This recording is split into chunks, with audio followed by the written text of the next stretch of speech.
Merhaba arkadaşlar, kanalımıza hoş geldiniz. Bugün sizler için güzel çiftimiz Neslihan Atagül ve Burak Özçivit'ten birbirinden güzel fotolar hazırladık. Neslihan Atagül Karasevda, Yaprak Dökümü ve Fatih Harbi dizilerinde meşhur olmuşlar. Biz de sizler için onların romantik karelerini hazırladık.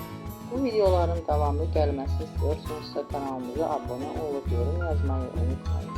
Herkese teşekkürler. Bizden bu kadar.